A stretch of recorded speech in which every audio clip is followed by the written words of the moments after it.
who doesn't love a great novelty song, right? Novelty songs have been a part of rock music for as long as there has been rock music. Do you guys know that when rock music first came out, like when Elvis first, everybody thought those were novelty songs? Really? Now today they are staples. Okay, so in this week's Loudini Rock and Roll Circus podcast, we're going to count down the top 10 greatest rock and roll novelty songs of all time. Stick around. Get ready to rock out with your talk out. It's the Loudini Rock and Roll Circus.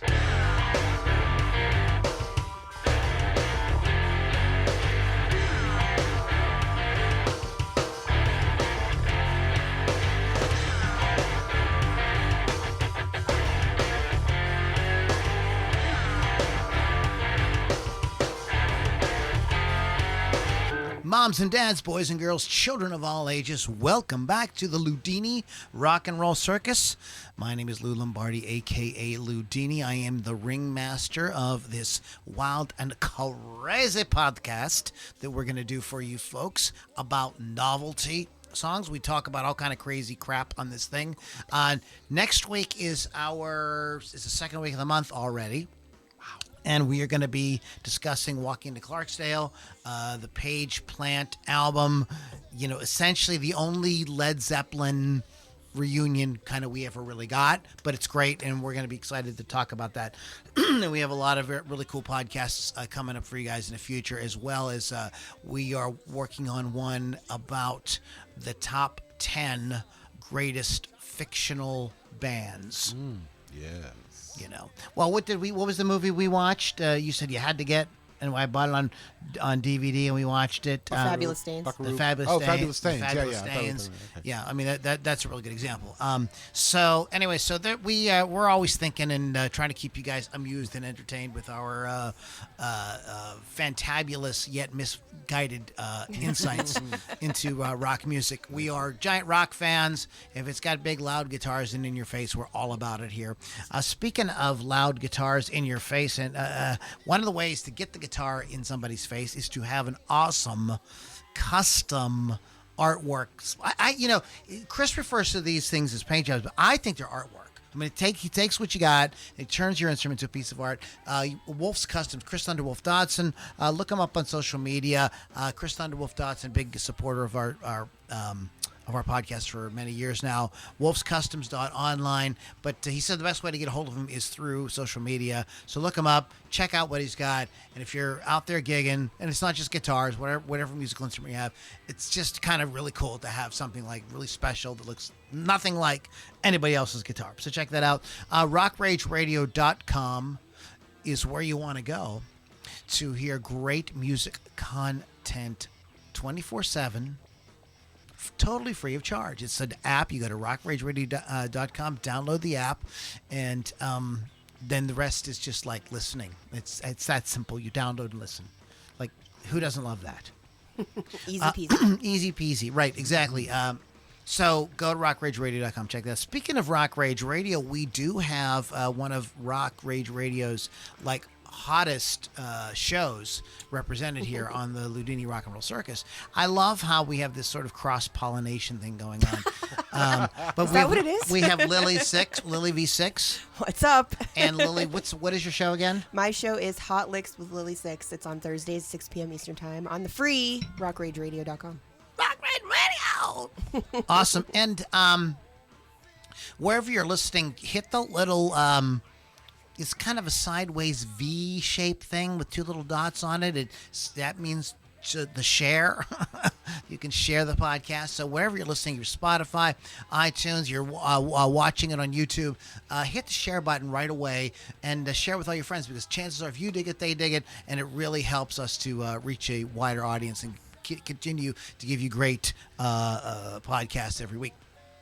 LoudiniRockandRollCircus.com and LouLombardiMusic.com to get more information about what we have going on, become a part of our Inner Circle group on Facebook, and get access to all kind of exclusive music and videos and things like that. So check that out, LouLombardiMusic.com, LoudiniRockandRollCircus.com.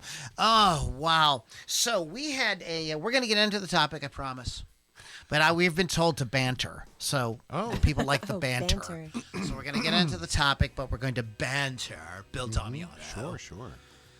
Bill Damiano. He hates. Don't when I call him Damiano.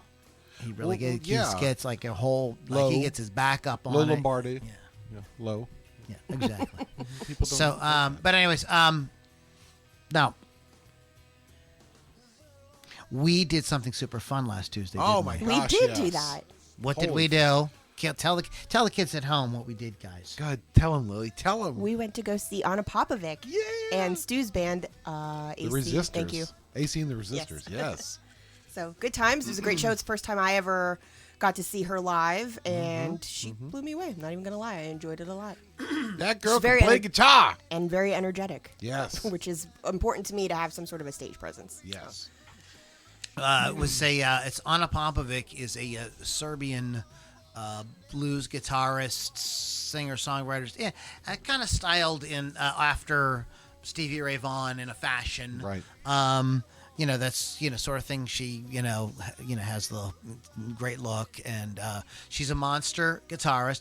Anna has had many incarnations. That was the fifth time I've ever seen her play, and each time it's a little different. Each time it's very often it's a completely different band playing with her.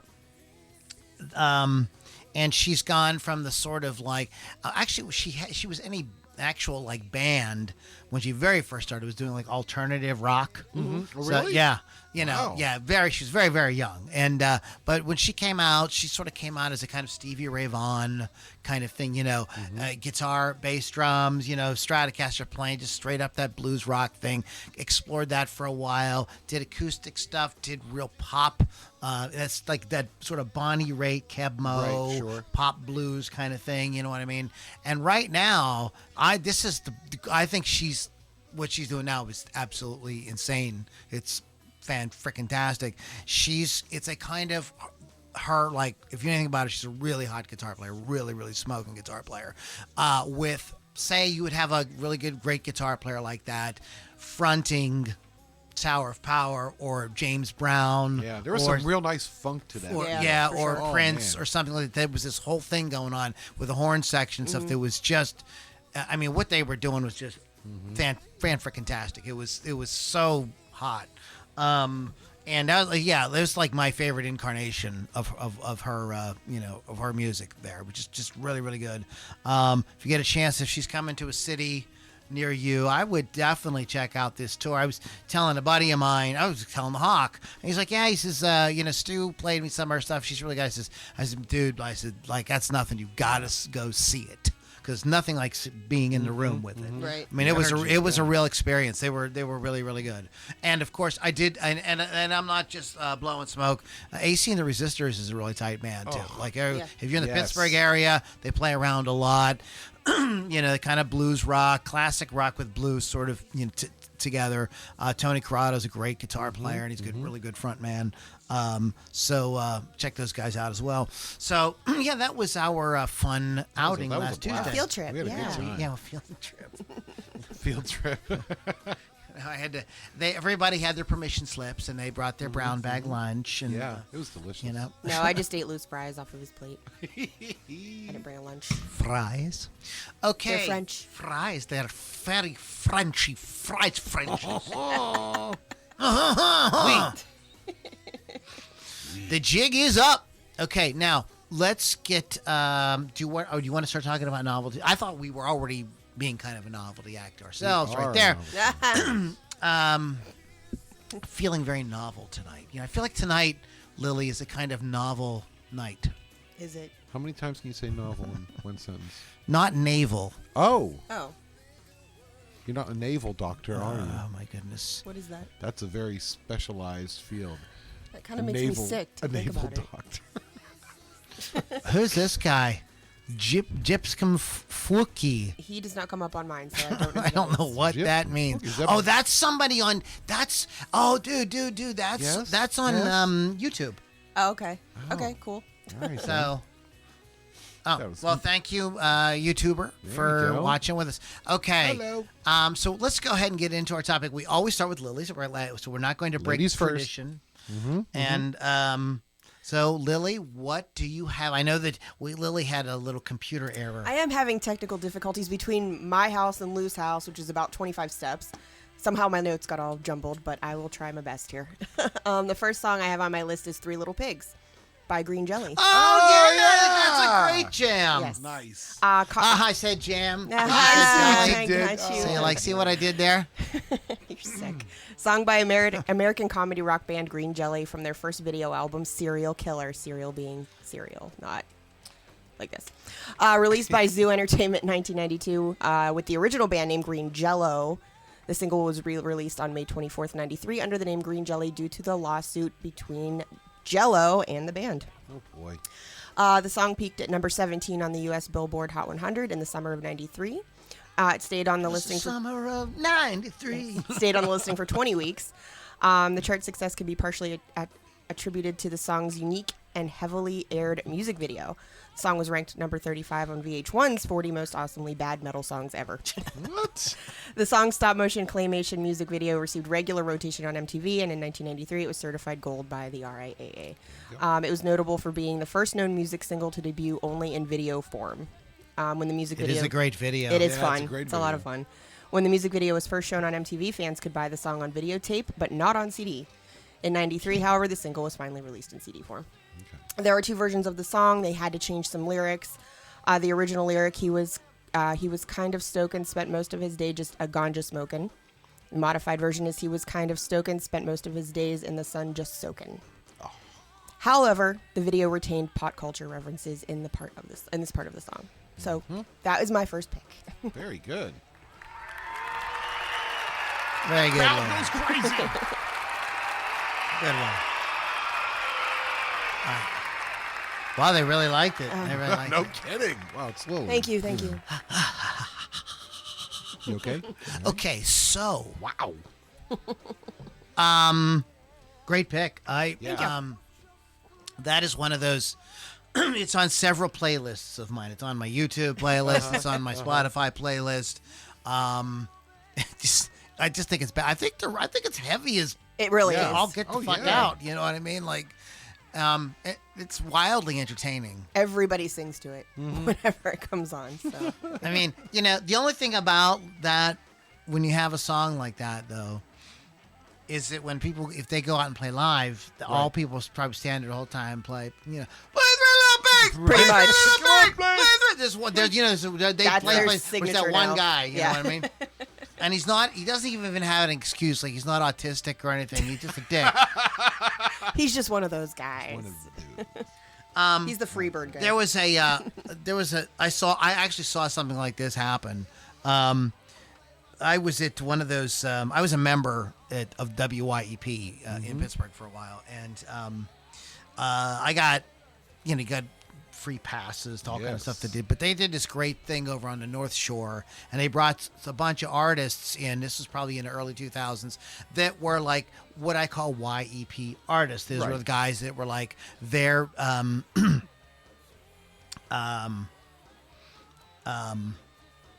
audience was like that, kind of postgraduate school, you know what I mean? They call it album adult alternative, say, AAA, Oh, okay. that sort of thing. And some of the bands that played, I can't believe this is all coming to me. This is a really good weed. Was John Gorka. Wow, I can't believe I remember this. Action Figure Party. Well, okay. And Sonny Landreth, who that's really what I was really excited to see with Sonny Landreth, because Sonny, I don't know if you know who he is. He's like the Yngwie of slide. Okay. He's an Oh, amazing. okay. He has this killer tone. He's Yeah, just yeah. like awesome. He plays the shit out of this amazing Strat and everything. But he was playing Strat at the time, and he did switch to Les Paul. I digress. And what brings me to this story is Freddie Johnson had he was playing there too, and he had this big hit called Bad Reputation, and it made it onto regular radio a bit too. It's like probably on the top 100 or maybe top 40, but not super big song. And he gets up there, the lady from YEP interest, Freddie Johnson. And he gets up there, and he's playing acoustic, just quiet. He's not like, he's kind of taking his time talking to the crowd. And there's some moron right in the front. Play Bad Reputation! Play Bad Reputation! And Right. everybody felt so. We're like, oh, dude, you're making Pittsburgh look bad, dude. Yeah. Like, knock it off. He was like, we're gonna get to it, I promise. Oh my Just god. out of spite, he should not have played it gotta that love night. You know, he did. Thank do you. it. Good night. And he sounded great doing it, and he did bring the house down. This is for that guy. I'm not doing it. That guy was passed out on the grass. Of course. By the By the time, yeah. I think he waited until the guy was passed Yeah, out. you're like, oh, he's out now. I would have at that point. But What song is it you want to hear? but I can imagine that happening to Green Jello because that's really the only song. But Right. I'm sure the Green Jello plays a rockin' show, and if you guys are listening, love to have you on. We're huge fans. We're just goofing and having a good time.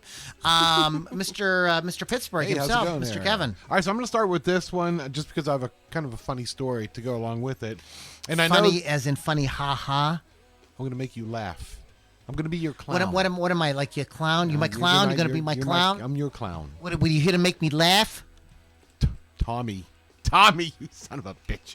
Anyway, Boy. so this is like this guy's shtick, right? This is what he's known for, and it's Weird Al, right? Oh boy. Never heard of him. Oh, well, there's this guy. And the only reason I bring this up is because the song Smells Like Nirvana, okay? My kids love Weird Al. To this day, they love Weird Al. You've seen him live how many times? Twice. Oh, okay. I Yeah, thought you said just more, twice. but I thought you were. That I'm going to admit to. But standing outside his house with binoculars does not count as seeing him live. But anyway, so That's a great behind the music, by the way. The Weird Al behind the music. Oh, I've seen I may that have one. seen it. It's yeah. really good. Yeah, I mean It's they're really really good. good musicians and songwriters and stuff. But so we're the kids are little. My kids are little. We're driving in the car and Nirvana comes on. Smells Like Teen Spirit, and my kids are banging their heads, having a good time. And finally, my son stops and looks at me and goes, "There's something wrong with this song." I'm like, "What are you talking about?" He goes, The lyrics are all wrong. And at that point, I realized he had never heard the Nirvana. He'd only known Weird Al. Smells Like Nirvana. That's great. And so I cracked up. So I, of course, took him home and let him listen to Nirvana. I'm like, there you go. See, this is where it all comes from. He goes, so all of Weird Al's songs are actually other songs? I'm like, there you go. You're picking up what I'm putting down now. But yeah, so that's the only reason I added it to this list. I thought that was kind of a cute little story. That is a great story. That's a great story.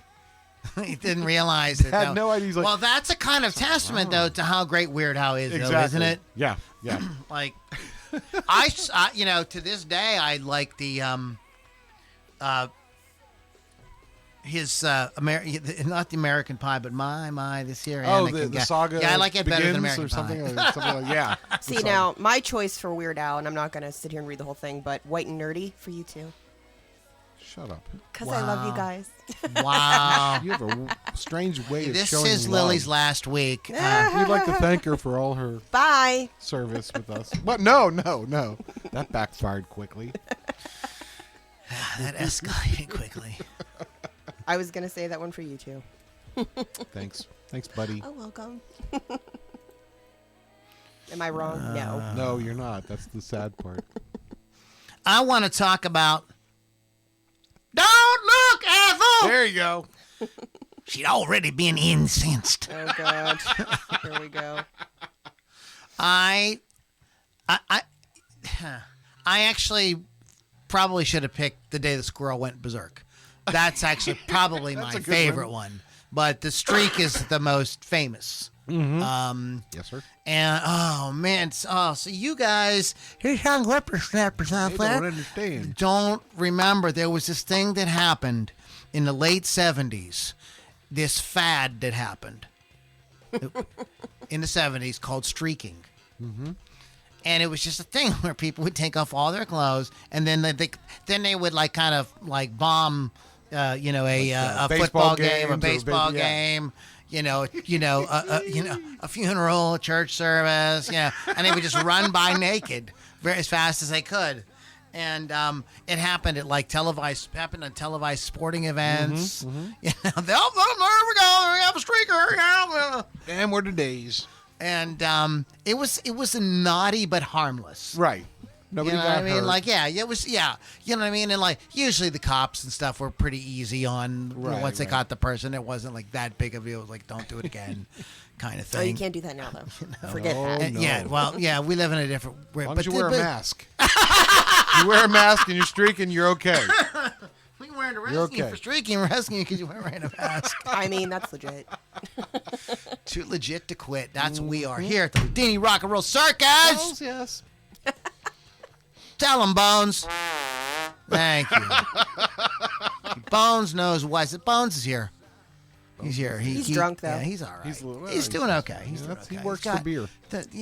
He's got. He works for Thunderbird. I feel like he's been here all day. Look, He has. That's the problem. he's been working with top people. Oh yeah? Top. No way. No, top people. Yeah?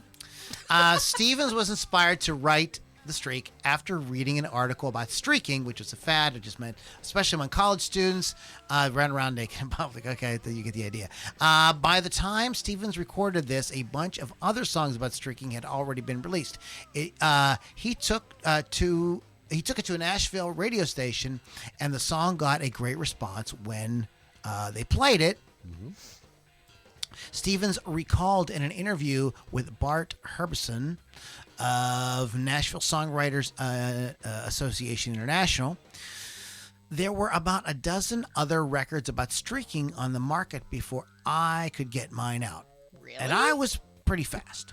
I wrote the song the minute I heard about streaking and got it in the studio, and I cut it.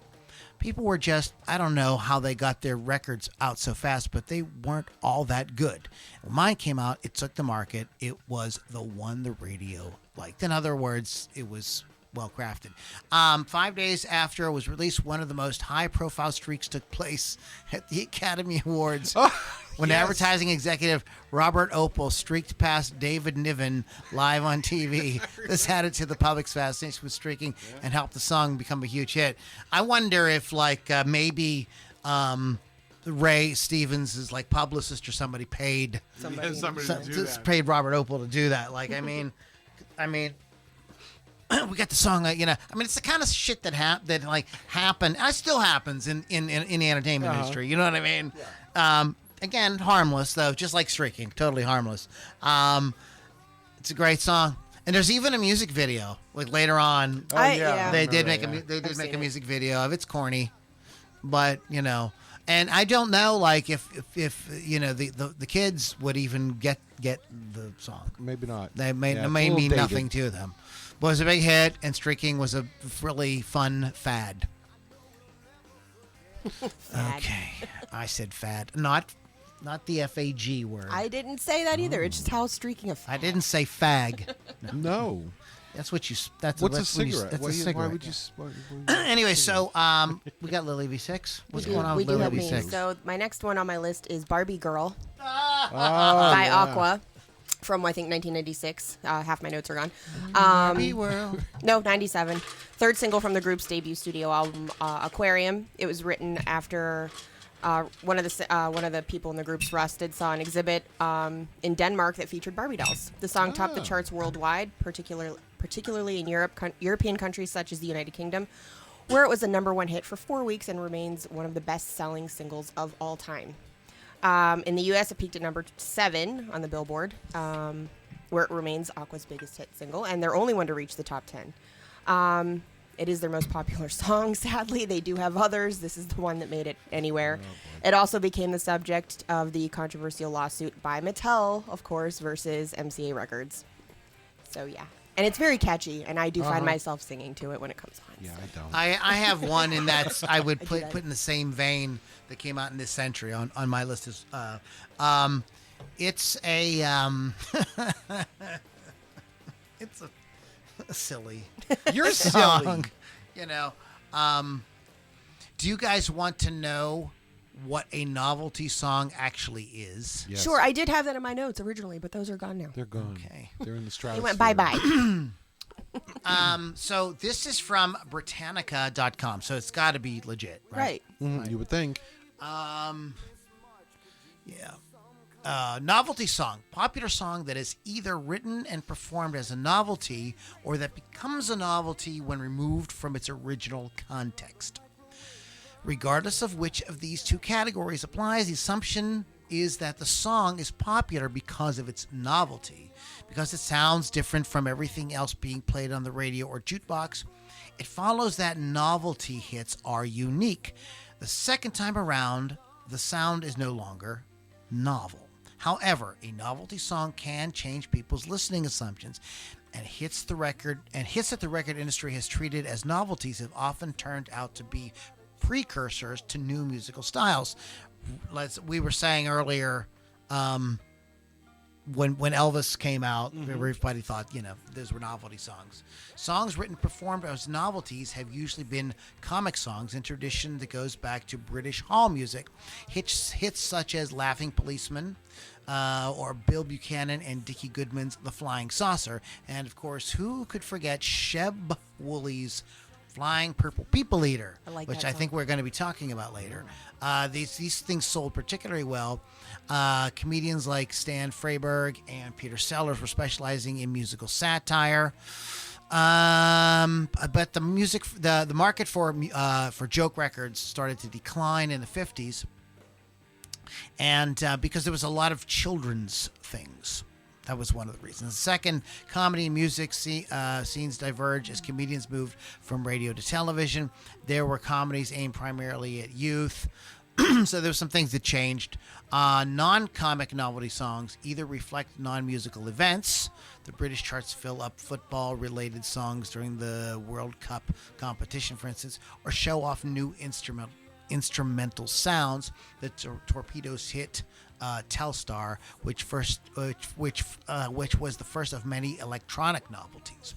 Do you remember the song from the 70s, Popcorn? It's all done on a Moog synthesizer, Yeah. And it just sounds like popcorn popping. It's kind of fun, silly.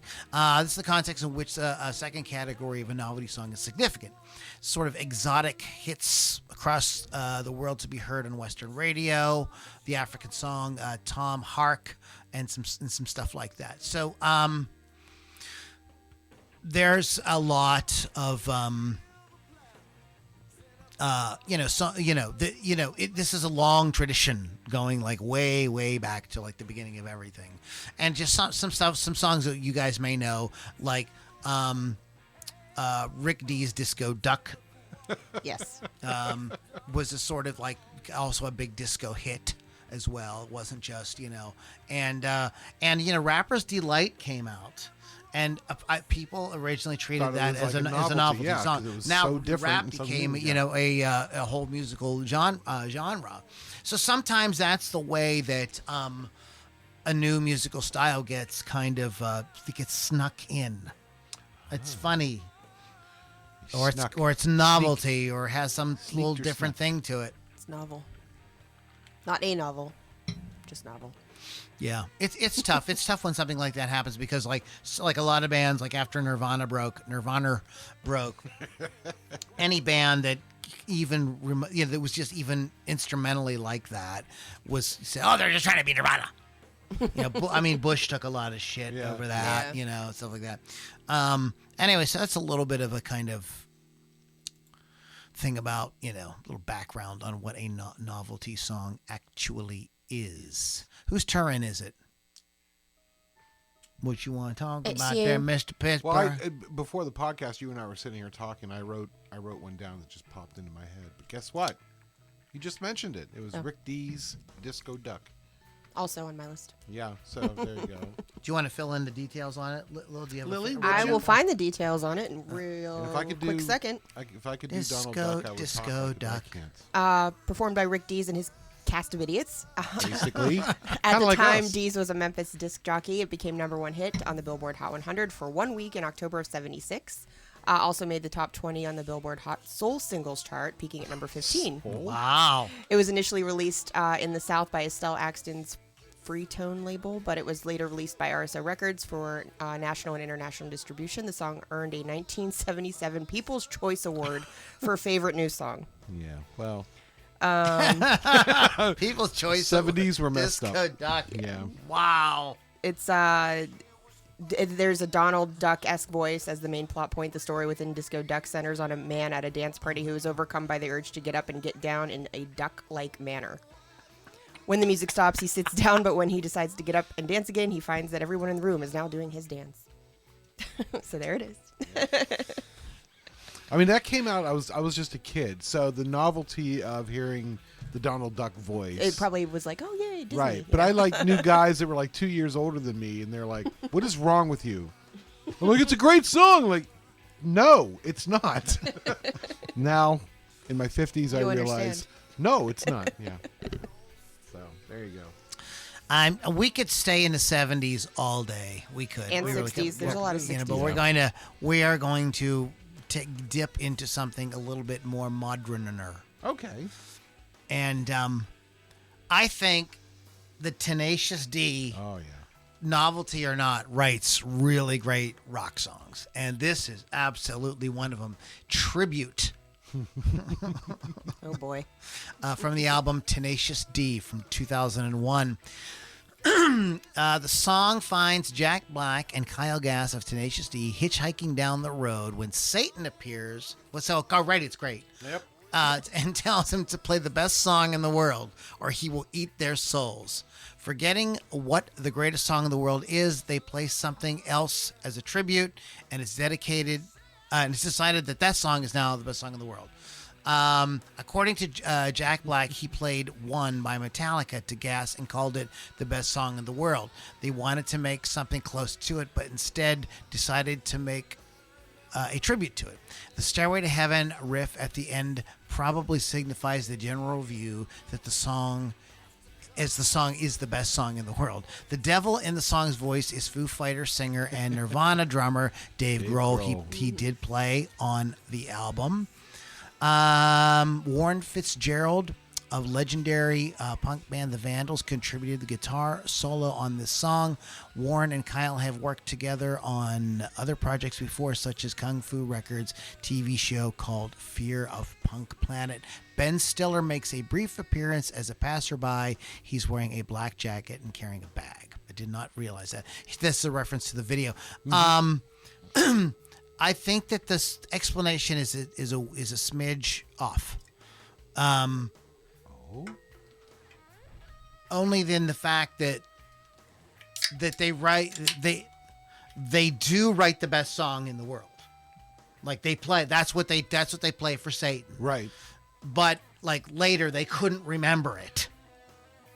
So when they went to record, they just wrote this thing. This is a tribute. So the song that they actually wrote is the song is just a tribute to that song because we can't fucking remember what we played. And it is such a musician thing. Oh my God. Like it's taken me, riff. I've had a mobile device that's had recording on it for like at least 10 years, but it's taken me like 9 3/4 of those years to realize before you even pick the fucking guitar up, put this out right in front of you and hit record. Yep. Because so now I got everything. Mm-hmm. But I mean, it's such a musician thing to do. You like come up with something. What the fuck did I just play? It was so good. But I don't know what it was. And it's a great video. So you have anything to add, Lily? Not to that song. Okay. No. This is good. We're having a good time. How's everybody feeling? Good time. Pretty good. Any comments that we want to address? Mark Christian Jones says Chuck Berry, my Ding-a-ling. Well, you just might be psychic there, Buster. Guru. I think somebody's been peeking at my show notes. Did someone look at your notes? They was looking right down my backside. Oh my gosh.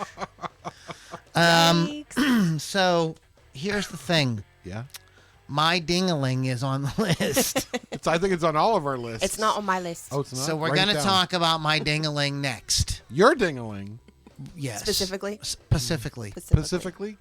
Nice. So we're going to take a quick break. Oh, man. Yeah. No, I won't have enough time to take a dump, but Getting to know you, getting to know all about you. and boom goes the dynamite. Literally. Ha ha. Okay, guys. So we're gonna go ahead and take a break. I'm going to play the song "Sun-Kissed Nerd Girl." This is my brother who just had a birthday this week. By the way, happy birthday, Keith the Hawk Hawkins. Happy birthday, Keith.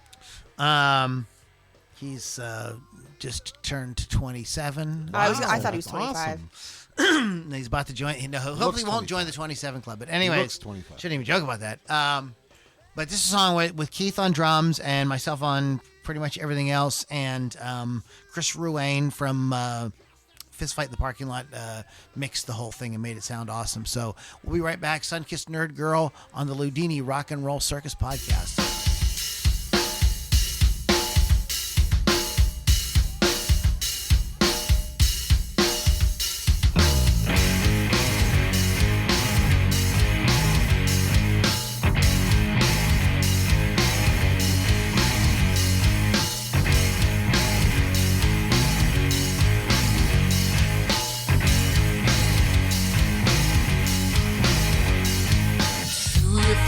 Crawling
Lou Lombardi, Keith the Hawk Hawkins, Chris Ruane mixing it for us. Sunkissed Nerd Girl. Excuse me, I didn't mean to Oh my. scream into the microphone. Sunkissed Nerd Girl, check it out. You can get more information about getting copies and things like that of this music by going to loulombardimusic.com. Don't forget to check out rockrageradio.com and shout out to Wolf's Customs, wolfscustoms.online and Wolf's Customs on Facebook. Reach out to Chris and talk about getting some custom beautiful refinishing and artwork done on your musical instrument. So we are discussing novelty songs. Novelty. It's very this was a very novel idea. Oh, Sing. sir. So I don't know. We just talk about so many different things over the years. I mean, music is eternal. It's endless. So you can always find new stuff. But like, this is just one of those things. And I like the idea this is a part one. Yes. Because, we're going to want to so read many plenty more. of songs. I'm and coming up if you with stuff guys as we like sit stuff, here. and if you like a particular topic, like let us know. We'll find another way to do like a part 2, part 3. Randy versus Eddie, the rematch. I have to say, I want to, before we get back into it, I just got to say something. There's a certain guy who I love. This guy is awesome, dude. Thank you. Really good guy. But he seems to take offense at when I do a podcast that's this versus that. Oh yeah. Like, really? he's like literally like Huh. like it's a like I'm really like promoting musicians competing in that way against each other, which okay. Who is it, Nikki Sixx or Eddie Vedder? It's it's just an easier way when you only have so many characters to fit into a space on a freaking computer screen to write verses instead of compare and contrast Eddie Van Halen and Randy Rhoads. Like, you know what I mean? That's the more, that's really what we're doing. We're just saying verses because it's just the right. most Yeah, it's simpler. easier to say. simpler. And it does have it's got a little clickbaity thing going on too. It's fun. Just kind of zings it up a bit. But if you listen to any of those podcasts, that's really what they are. Like Yeah. a compare and contrast. That's all. And then we may offer our personal opinions and that's it. So it's not like we're really trying to so anyways, I know some of you are very sensitive. So Lily, you got something else? I do have something else. SV6. I have Itsy Bitsy Teeny Weeny Yellow Polka Oh, Dot that's a Bikini. good. I like that one. Yeah, that's cool. Novelty song telling the story of a shy girl wearing a revealing polka dot bikini at the beach. The English, there's many Oh versions. Lord Jesus! I Oh know. my. There are a couple. Lily, this is a family show. I'll not have that kind of talk. My. There are a couple versions, but the English version was written by Paul Vance and Lee Pockris, and it was first released in June of 1960 by Brian Hyland. You know, you like Brian, don't you, Bones? With an orchestra that Brian guy, conducted man. by Yes. John Dixon. Yes, that dick. The Highland version reached #1 on the Billboard Hot 100, selling 1 million copies in the United States, and was a worldwide hit. The story is told through the 3 verses of the song as follows. The young lady is too afraid to leave the locker where she has changed into her bikini. Number 2, she has made it to the beach but sits on the sand wrapped in a blanket. Hey. Number 3, she has finally gone into the ocean but is too afraid to come out and stays immersed in the water, despite the fact that she is turning blue to hide herself from view. At the time when bikini bathing suits were still seen as too risque to the mainstream, the song prompted a sudden takeoff in bikini sales. It is credited as being one of the earliest contributors to the acceptance of the bikini in society. The early 1960s saw a slew of surf movies and other film and television productions that rapidly built on the song's momentum. I hate you. Yes. There you go. But it is a fun song. It's a great song. It is a fun song. I think that needs to be followed up with one of the ones you were telling me about, Miss Pittsburgh Kevin. What? I think the song that goes right with Itsy Witsy Bitsy Itsy Titsy Itsy Witsy Bitsy Witsy. Titsy Witsies Holy for holy. is the Purple People Eater song. Oh, there you go. So, Lou. Yes. Hey, Lou, let's talk about the Purple People Eater song. Song that... Now, Purple People Eater, not Purple Penis Eater. It's Penis Eater. Did I say... Did I? Well, maybe they start with the penis when they eat you. There it is. Ooh. No, well, your Did you ever penis see that isn't movie? purple. It doesn't make any sense. If they only eat purple penises, they're gonna go hungry. Remember when we got canceled? Wasn't that fun? I remember that It was a lot of time. fun. I mean, I was already fired. That was- think you were about already it. fired, No, so but it was seriously, like a short what would trip be to the door. You know, we really should get on with it. Go ahead. All I'm right. not going to go. I'm Go on. not going to say purple penis eater again. I promise. No, you're not going to say that I again. promise. I will never say purple penis eater ever again. Thank you for never saying that again. All right, song written by listen to this name here, Lou. Lou, you ready for this name? Sheb. That sounds like one of the Three Stooges that was rejected. It does. Actually, Hey, boys, I'm Sheb. No, Yes. No, you're not. He's he was a stooge. Sheb Wooley. No, he wasn't. It gets even better. Sheb He Wooley. wrote the Purple Penis Eater. So Not there's Sheb that. Smith. He Sheb had a purple Jones. penis. That's why I wrote the song. Sheb Wooley. Sheb Wooley. That's fun to say. Shavoli. Sheb That Wooley. sounds like a Yiddish dish. Shavoli. fun. Anyway. Oh, God, anyway. Lily, please save us. Oh, you want me to read Oh, it? I thought, yeah. I have the thing here. I can get into it. I got it. You do it. You just look like you wanted to move on. But this was Kevin's pick, and I think this is a really cool song. I remember having a lot of fun with this as a kid. It was on when we were I can't remember which Christmas it was, but my mom bought us this record called Wacky Winners. There you go. And it had you know, some of the songs that we're talking about tonight, and it had this song on it. We really loved From it. But K-Town. The Purple People Eater is a song written and performed by Sheb Wooley, as Pittsburgh Kevin was telling us, which is a novelty song to end all novelty songs. It's one of the few rare cases where a pure novelty made it to #1 on the charts, for one thing. It's also unusually long-lived, popping up again and again in cartoons, TV commercials, YouTube videos, and film soundtracks. The song is notable for a confused impression people tend to get from it, I can't which imagine why. may be intentional. The creature's full description is one-eyed, one-horned, flying purple people eater.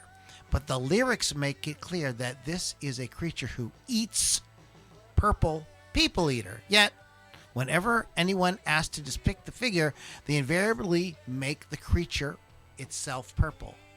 Yes. See, I so thought you're it was. thinking the creature's purple, but I he's thought really the eating yeah, people. but wait a minute. I thought it was flying Say- purple people. What? No. That they were flying purples. You're on. You're right.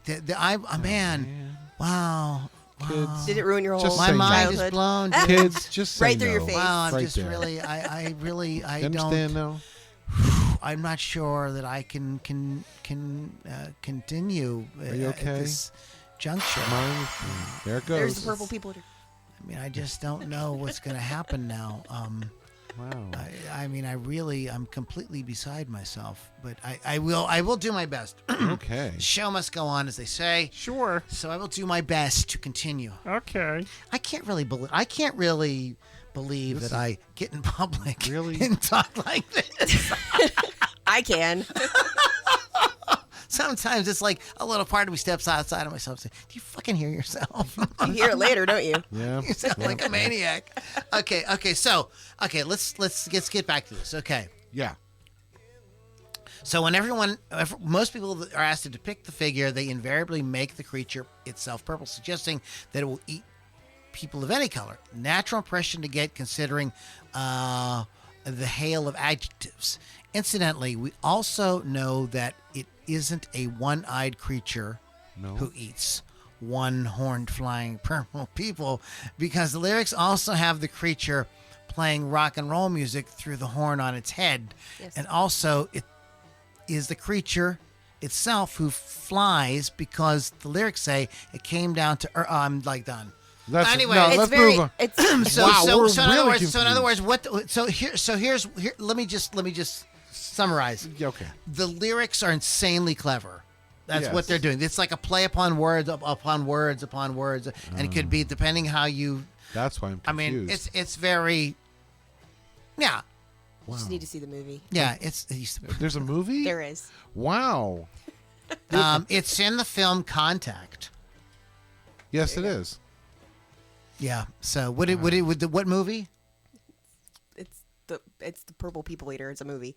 There's a movie. Well, tell us Yes. about it. I haven't seen it since I was about 12. I know Screech is in it from like Well, Saved by the Bell. sold. Wait a I minute. am there. Any movie with Screech in it. I'm there. I gotta get. I just vaguely- I need the. I hope there's a Criterion collection. Yeah, Obviously. I'm off to the exchange tomorrow. Purple People Eater from 1988. A kid plays the old novelty song Purple People Eater, and the creature actually appears. The two then proceed to help an elderly couple who are being evicted by their greedy landlord. It's horrible, but you can at least understand what the creature is. Screech at is this in point. it. Screech is in it. Dustin Diamond. Ned Beatty's in it. Wow! Shelley Winters is in it. Squeal! Oh my! Squeal! Screech! Screech like a pig. Screech! Piggy, like a screech! pig. Neil Patrick Harris. Oh, there you go, Doogie. Peggy Lipton. Oh, Chubby Checker. Little Richard. holy cow. Thora Birch. Thora Birch. Now you've sold it. Sheb Wooley. Oh, I would hope he's in it. But Thora Birch is in it. Yeah, I'm Dustin there. Diamond. That's like. That's Some what the- stripper Some stripper. called her. As if the film wasn't already sold to me. Some strippers in it. Yeah, I don't know. Her name. Okay. Some stripper. Okay. There's some stripper. She actually I'm might be there. a porn star. I could be wrong. Well, of course. Oh no, I don't strip. I just do porn. Whatever. It's an all-star Whatever. cast. Whatever blows It your is dress an up. all-star cast. I really hope that they have a, you know how they show the clip at the Academy Awards. I wonder what clip they will show. I didn't say it was a good movie. I said you would understand the creature if you watched it. But I was looking for a piggy squeal sound to play. It just not don't get work. that. Screech piggy. Screech piggy. Screech. Screech piggy. Screech like a pig. Oh my gosh, you guys are ridiculous. Oh, Screech and Piggy Yeah. sitting in a tree. Oh, Kearney. I didn't say Miss Piggy. Oh, sorry. Sorry. Oh my That's god. what he meant, though. I know. Lou, I think it might be your turn. I know. I'm gonna do one last one. We're gonna wrap it up. I don't know. Okay. I thought we were talking about 10, but I think that we We might have went over. we may have like overstepped. Probably some 12. boundaries I tonight. think I so. think we went 12. In keeping with the tradition, I mean, all the ones I have on my list are great. All the ones Lily has are great. Kevin, we all have. These are all really fun. But this is a song unlike any song that has been mentioned thus far. This, of course, speaking of the classic Yes. "Big Bottom" Oh. by Spinal Tap. Do, do, do, do, do, do. The title refers to, you're going to get this, Lily, My bum. the Oh! female behind, Oh. but Not my also to the low, bass, heavy sound Right, in the that's song. what- Nigel that's what I Tufnell, thought. Spinal Tap says, historically, people love hearing low sounds, whales, orangutan, various creatures of the night. They all love a low sound. I'm glad we're ending on a normal note. Yeah. Yeah, right? What the hell's the matter with these musicians? Are they out of their goddamn minds? The answer is yes. Uh-huh. Yes, Alex. On this track, guitarist David St. Hubbins and Nigel Tufnell play bass, and bassist Derek Smalls plays a double neck bass, Right. leaving just drums and keyboards to enhance the sound.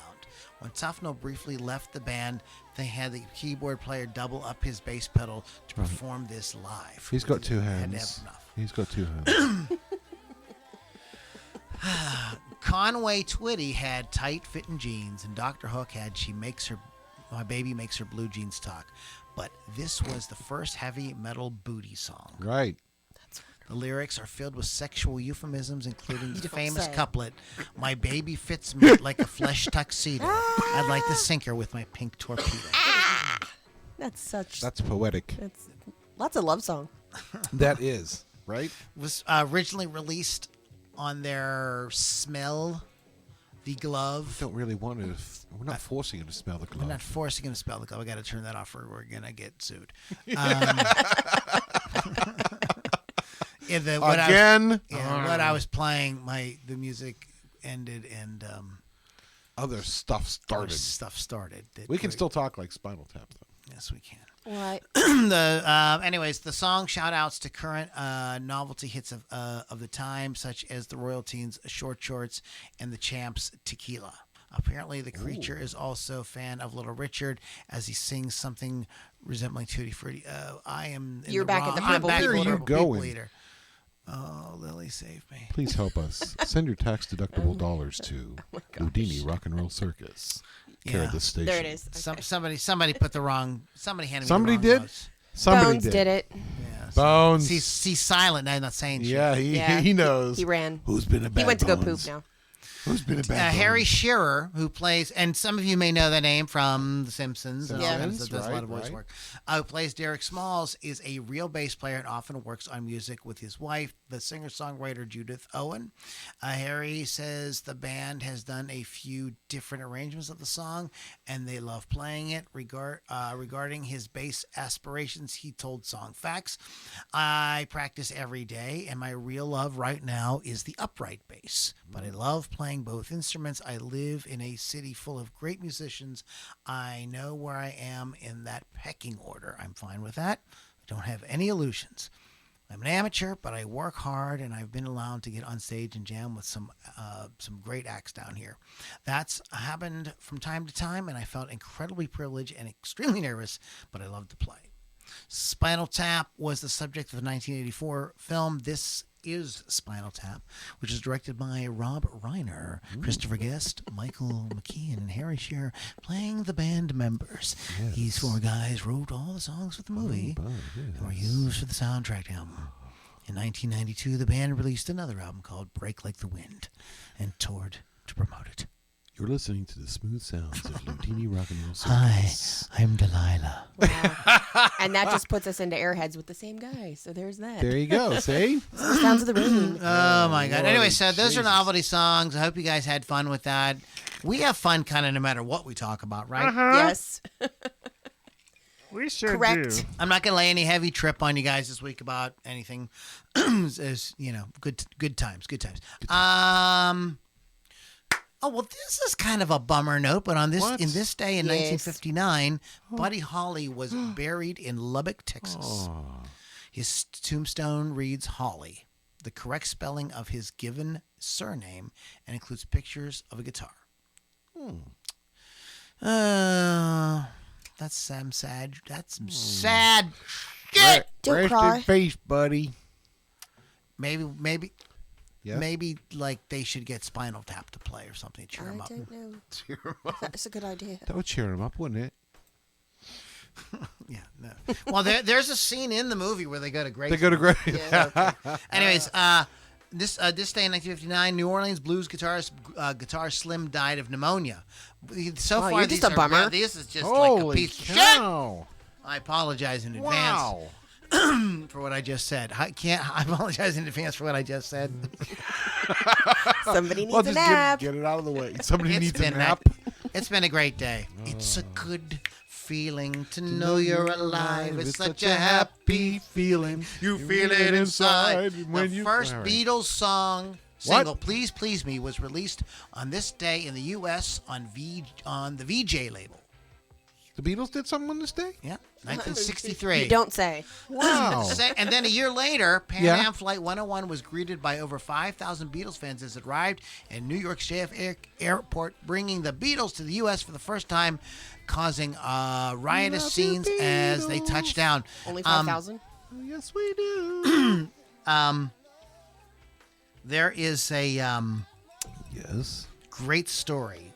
And if I don't know how Pat DeCesar's health is, but I would love to have him come on and tell the story. Oh, yeah, because yeah. Pat DeCesar, who was a promoter at this time in the mid '60s, wanted to bring the Beatles to America 1 year before. He had heard them; he thought they were great, and the promoter that he talked to when he called over there was like, whoever answered the phone was like, these guys, they're not interested in that. Like, they're going to be over in a year or so anyway. So like, they don't want to play. He's like, he says, I love you guys. He says, I think this will be really big. He says, I'm a promoter here in Pittsburgh. I would love them to be the first place they come to and everything. Like, nah, and, a year later, it was like the biggest record in the world. Yep. And so he called him back, and nobody got back to him. So somehow it got back to John and Paul what had originally happened. happened? They were pissed Oh, I off. bet. And so they got back to him. They Could've kind of been gave there him a whatever year he earlier. wanted, Wow. and they made the whole thing happen with him. You know? Yeah, And yeah. but there's a lot of details to it. It's very There- the that's way a he great tells sto- the it's a story. great story. It's a much Yeah, longer story. yeah. It's really really fun. But yeah, the Beatles come to America. Robin Maurice and Barry Gibb of the Bee Gees returned to the UK after living in Australia for 9 years. Well, and that really isn't. That's you're scraping the bottom of the barrel there. This is from This Day in Music. You guys got to get your shit together. Come on now. Oh, this is fun. Okay. Doors singer Jim Morrison was arrested for drunk driving No. With and no license. Well, that's well, wait a minute. You can't really arrest somebody for drunk driving if they don't even have a license. correct. Like he doesn't even Right have a you license. are. How can you? How does he even know How he's do not you supposed know? to drink and drive? He's He ain't not a got- licensed driver. Got no license. Yes. So there you go. Your Honor, I rest my case. Don't you wish I was I'm your never attorney? bailing you guys If you out. want, if you get a DUI, call me. I'll fix you right up. I can just see you two in jail, and I have to come and get you. Like, fuck no. Let him no. Lily, no, seriously, Lily, please. How about some This Day in Music stuff that's actually about music? How about that? Shut up. The All right. Who recorded Pinball Wizard at Morgan Studios, London, England this day in 1969. The song is one of the band's most famous live songs, being played at almost every Who concert since its debut live performance on the 2nd of May 1969. The track, which featured on their 69 rock opera album Tommy, was released as a single in 69 and reached number 4 in the UK charts, 19 in the US. And no matter what its chart placing is, it's immortalized. This day in 1970, Led Zeppelin scored their first UK number 1 album with Led Zeppelin 2. Has songs like Whole Lot of Love on it. I don't know, maybe you ever heard that song, I don't know. Nah. I don't know that one. On this day in 1970, see, I thought the song was more like a 60s song, but this is from the 70s. Shocking Blue went to number 1 on the U.S. singles chart. Do you know what song, Pittsburgh Kevin? No. Venus. Oh. Oh. I know that Shocking song. Blue. I thought it was Bananarama. Yeah, well, Bananarama did That it was like Bananarama. 25 years later. They redid it. That was a cruel summer. My God. On this day in 1976, like this is such a great song. This is one of the songs that has very clever lyrics. Yes. Paul Simon started a 3-week run at number 1 on the U.S. singles chart with 50 Ways to Leave Your What Love. year was that? 1976. Holy cow. I wasn't even born yet. Shut up. Anyway. For you music geeks out there, on this day in 1979, Stephen Stills became the first rock performer to record on digital equipment in the Los Angeles record plant studio. Excuse me. Wow. Ah! Oh, it must be good. Everybody roller skated to Celebration by Kool and the Gang. There you I go. even did. Yep. Well, Yep. see, there you go. Started a 2-week run at number 1 on the U.S. singles charts. This day in 1981. On this day in 1981, John Lennon was number 1 on the UK singles charts with Woman, ode to his wife Yoko Ono. Sorry, did I do that out loud? You did. Yeah. Do you guys remember George Michael? Yes. Yes. Rest in peace. Amazing, very soulful singer, British singer. This day in speaking of soul, on this day in 1987, he had teamed up with Aretha Franklin. Wow. Oh, no, sir. Sir, you're a pisser. Good day. You are a pisser, sir. They were at number 1 on the U.S. singles, and I was just thinking about this song the other day. I knew you were waiting. I knew you were waiting for me. That's right, yes. Yeah, cool. Urethra. Lord help us. I always love it when rockers are like loud and disruptive. No, On this day in 1994, Blind Melon singer Shannon Hoon was forced to leave the American Music Awards ceremony for his loud and disruptive behavior. I mean, I love it. I could see him. That's what rock and rollers are supposed to be doing. Not bitching about frickin' Spotify. No. Loud. This is Loud. disgusting. Obnoxious. Oh, yeah, I remember this song. I thought this was a cool song. Blondie got on the charts again in 1999 with this song Maria. It was a number one single in the UK. Yeah, I vaguely remember that. Yep. They did release a video, and YEP played it. Did they? Yeah. Okay. It was really that by that time, like Blondie kind of started to fit that sound, that sort of thing. I think we have some birthdays. Birthday. Earl King. Excuse me. Earl King, New Orleans blues guitarist, wrote "Come On, Let the Good Time Roll." Covered by Jimi Hendrix and Stevie Ray Vaughan. Died in 2003, but he was born in the state in 1934. King Curtis, sax player. Happy birthday. Sure. King. The King. The King. Jimmy Greenspoon, organist with Three Dog Night. Happy birthday. Mm-hmm. Alan Lancaster, bassist with English group Status Quo. Happy birthday. All right, then. First band in at Live Aid, Status Quo. Oh. Yes, look at that. I know some trivia. Not Steve Bronski from the British group Bronski Beat. I think that's a great name. I always love that name. Had a number 3 single in '84 with Small Town Boy. Happy birthday. This guy is like one of the biggest people who was ever in music. Happy birthday to Garth Brooks. Wow. Yeah, one of the Forgot to biggest call him selling today. art literally Sorry, in Garth. pop music, like legendary. Pardon, I mean, it's not my particular cup of tea, everything I he like does. some of his stuff. But yeah, I got to He's give a the nice devil his boy. due. That Garth Who Brooks. can't sing along to Friends in Low Places? That three people can't. Happy birthday to keyboardist David Bryan, the man with 2 first names. Played keyboards on Living Like a Prayer. Living on a Prayer. Close enough.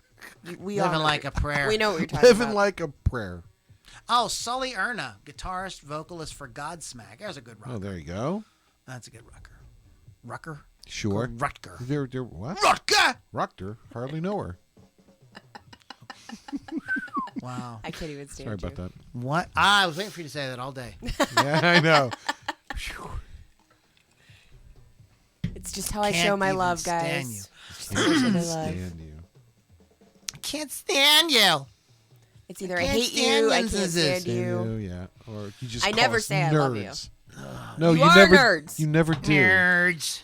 For as often as we say we love you, you never say it back to Because it doesn't mean anything. When I say I hate you, it means something. Wow. What? What kind of crazy You obviously bullshit don't is read my that? She's Facebook. a You're not on woman. Facebook, so it doesn't make any Yeah. sense to either of you. Apparently I not. see some of your stuff. Oh, I'd like to see some of your stuff. Oh, thank you, Wow. ladies and gentlemen. Wow. What did you? Good night. Well, what did you have? What did you have? Like, don't pat me on the head. I'm not a 3-year-old. I'll fucking kill you or something. I'm short. Don't pat me on the head. Wow. I'm not a 3-year-old. I'll fuck you up. I did say that. I'm a scared. I'm a scared now, everybody. That was funny. I seriously don't. Is there anybody that needs any help, has any questions, comments that we need to? No. Everybody's now saying, I want to pat her on the head. What I posted was I always say you're annoying or I hate you to the people I actually like. You just got to understand my love. You're weird. Well, thank you.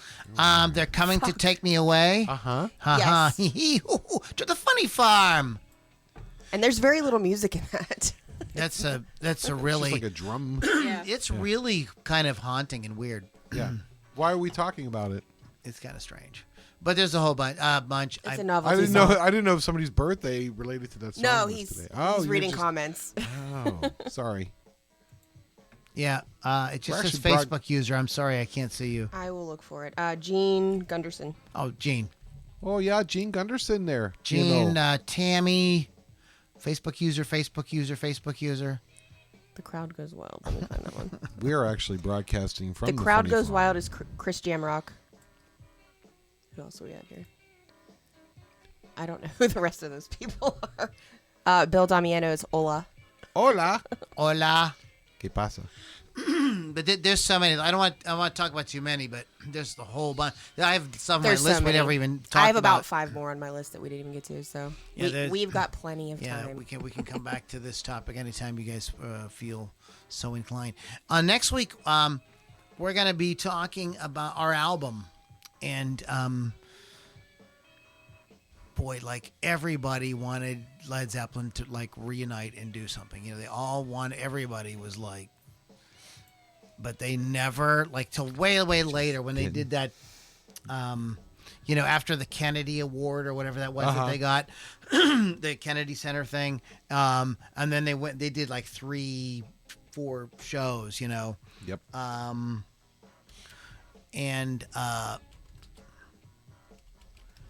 So we never really got that, but they did do Walking into Clarksdale, and with Jimmy Page and Robert Plant together, and it is a really good kind of like Led Zeppelin 25 years later. You know, kind of what they might be doing, and so we're gonna be getting into that. Yeah, I saw that tour. Oh, you did. Look Sure at did. you. Show I off. still have my ticket. I'll bring it. Ooh. Show the audience. Yes. It was my very second concert ever on July 1st, 1998. Yeah. Wow. So we're going to get into that and kind of how that project got off the ground, because there was they benefited from some of the some of the newer bands like Stone Temple Pilots and Soundgarden saying that they were influenced by Led Zeppelin. Right. And there started to become an interest, and they found a way to pull it off in a very graceful way. They didn't look and sound Right. dated or whatever. They did it a very cool thing. Cool. So the other thing, now I know everybody get pissed off, but another fun thing would be walking into Clarksdale versus. Don't even say it. You know what I'm going to say, don't you? Don't even say anything. I'm going to say versus Page and versus Coverdale Page. Shh. Could you imagine? Why that? do you want to get people all pissy? Why would Wow, that's a good record. I love Coverdale Page. That's a good record too, man. Do you know that record, Kevin? No, I That's don't. really good. You're gonna get people all pissy. They're going to be yelling at us. They all gonna Throwing be yelling at eggs us. at the I will house. turn the Facebook off. That It's Throwing eggs at us. I think it'd be fun. Maybe I'll just put a post in the group and then we'll talk about the bloody results. So, anyways, guys, you've been listening to Loudini Rock and Roll Circus. You can find us at loudinirockandrollcircus.com or loulombardimusic.com.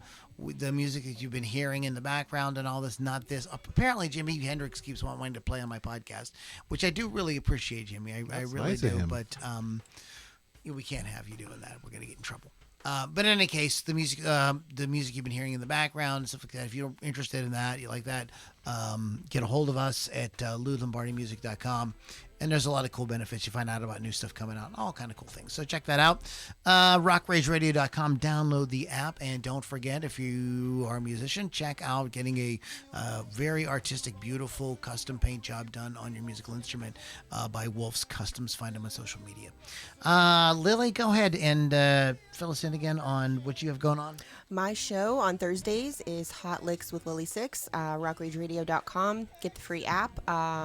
It's on at 6 p.m. Eastern Time. I have an interview with Greg Fox with our Renaissance Rock Orchestra out of Vegas this week. So, and I am backed up on interviews after the Cat Von D, so I've got so many coming up. Wow. So many. X-Lax will fix that right if you're back there. I'll use like that. that. Thank you. Thank you for the advice. Sound. It's novel. What a novel idea. It was a novel. We're so novel. Novel idea.